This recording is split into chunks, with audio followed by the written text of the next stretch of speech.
Hey guys, what's up? This is Brett. Welcome to this week's episode of Friday on the Turntable. This is going to be part two in an ongoing series that I began a couple weeks ago when I featured Richard Butler, the solo debut album that's only ever been released on compact disc. Of course, Richard Butler from Love Spit Love and most notably Psychedelic Furs. So this is the second part, as I said, of albums that were only released on either a digital format or a compact disc, cassette, whatever, that are in dire need of being released on vinyl. So today I'm going to be talking about Deconstruction, perhaps a band that is unfamiliar to many of you out there. Deconstruction came out in July of 1994 on Rick Rubin's American label. It was a one-off project formed out of the ashes of Jane's Addiction in their first run. Eric Avery, bass player from Jane's Addiction, along with Dave Navarro, got together and put out an album of kind of experimental song structures, a lot of bits and pieces of music that the song would end nowhere near where it began. So something like Jane's Addiction's 3 Days, or Then She Did, or maybe even something like Ted Just Admitted from Nothing Shocking. Like I said, they only put out one album. After that, Dave Navarro went on to become the new guitar player in the Red Hot Chili Peppers. Eric Avery went off and did his own thing and formed the band Polar Bear. This is their full length. And then went on to do his solo career, Help Wanted. But he played in, continues to play in Garbage, played with Alanis Morissette, and then the original Jane's Addiction lineup reunited in 2009. So anyways, let's get back to Deconstruction. It was a 15-song album. I bought it the day it came out. I even have, I don't know where it's at, but I have a long promotional poster that came out. And originally, Jane's drummer Stephen Perkins was supposed to play on the album, but he ended up going off with Perry Farrell, and they did two Porno for Pyros records. The band never toured, never did any shows, and I don't know if it was intended to be a one-off project or was intended to be an ongoing band, but that never happened. And on drums, the band got a guy named Michael Murphy, and Michael Murphy was originally a member of the pre-Concrete Blonde band Dream 6, and they only released one EP mini album back, and I think that came out in around 1983.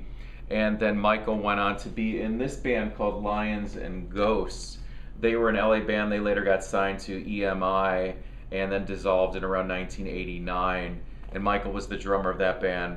And Michael Lockwood is another notable member of the band because he went on to marry Lisa Marie Presley, and he's like her music writer, musical director.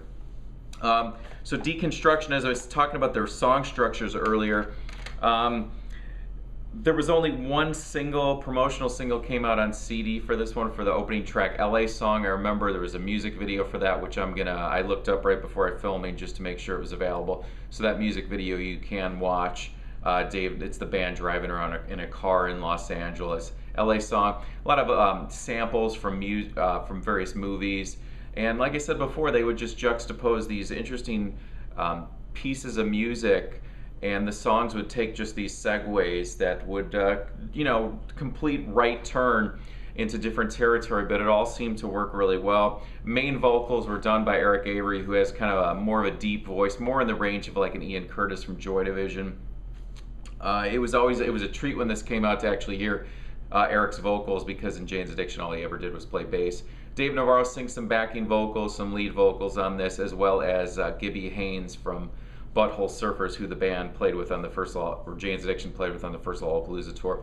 And he sings on the song, Fire in the Hole, yeah. My three favorite tracks on this one are LA Song, the opening track, the really gentle, more of a ballady song called Son, S-O-N, which is autobiographical. I believe it's Eric's mom. The lyrics are about Eric's mom driving him, I think, to a methadone clinic somewhere in a bad neighborhood, and the lyrics all kind of center around that. And my other track is Big Sur, which I think Dave Navarro is the lead vocalist on that one. Another one like LA Song, where it starts off and then it just morphs into something completely else, and then it ends with almost like a huge anthem Just really interesting. Really cool. Wait for History is another cool track. As I was listening to it today, there's a little snippet of Eric Satie's Gymnopedie towards the end of the song, which is a really cool moment. But I think that's all I wanted to say about Deconstruction, guys. I'm going to have a link for that LA song video, and there's plenty of the song. This album is out of print. You can't buy it new anymore.